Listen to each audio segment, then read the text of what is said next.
Yes, ladies and gentlemen, this is what we're going with in 2023 gaming. So, if you were thinking this is some footage of a PlayStation 3 game, coupled with animations directly from PlayStation 2, I wouldn't hold it against you. But unfortunately, this is actual footage from the new AAA priced Lord of the Rings Gollum.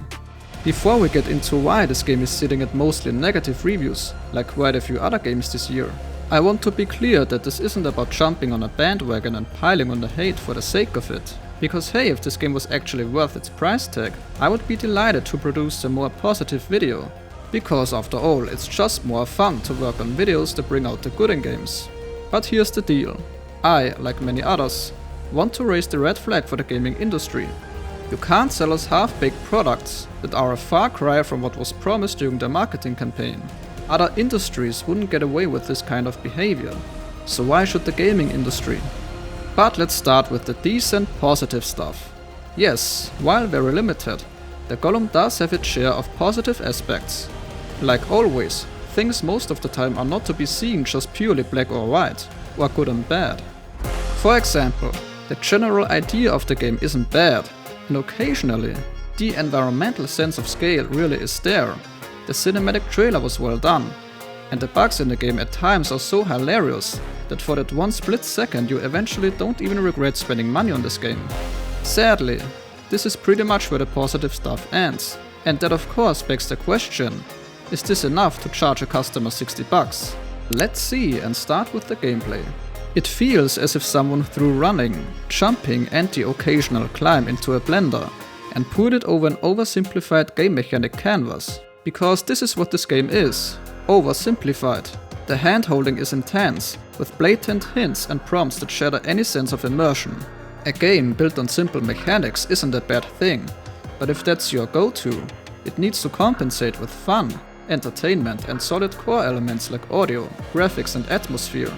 Another thing you can add to the oversimplified list are stealth encounters, because even if technically they're in the game, they are flawed in so many ways. Enemies in this game, let's put it like this, they are not the brightest. The detection system could be straight out of a PS2 game, and even PlayStation 2 titles have had more immersive stealth encounters. The enemies are absolutely mindless, so there's no sense of danger or suspense at all. And how could there be a sense of danger when enemies behave like they've just recently gotten out of toddler school? Adding insult to injury, some features like the lore compendium and emotes are hidden behind a paywall, because apparently extracting €60 for a broken game wasn't enough. And then we come to the technical issues. Massive frame drops, game crashes, you got it. And the game doesn't even look good to warrant any stability or performance issue at all. Animations are also clunky and stiff and have been done better by games that released 12 years ago. On to the most obvious part, the graphics. Well, by now you've already seen what we're going with, and while not every game has to aim for hyper-realistic graphics, Gollum doesn't even just miss the mark, it forgets the mark even exists. The graphical fidelity here is nothing you would expect from a game in this price class. Textures sometimes are barely even there. Lighting is outdated and doesn't complement the environment. Everything just seems so old and not at all up to the standards that even the smallest indie games nowadays manage to achieve. I mean, this isn't a nostalgic nod to the past. It's more like an unwanted time travel experience to the dark ages of gaming graphics. So in conclusion, we are left scratching our heads at a game that is more riddled with issues than Gollum's dual personality. And yet, it's priced at a whopping €60.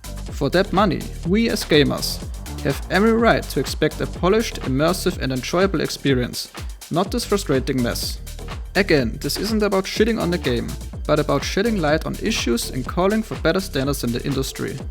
In any case, if you found this video helpful, you can support me by helping me reach 1000 subscribers by the end of the year.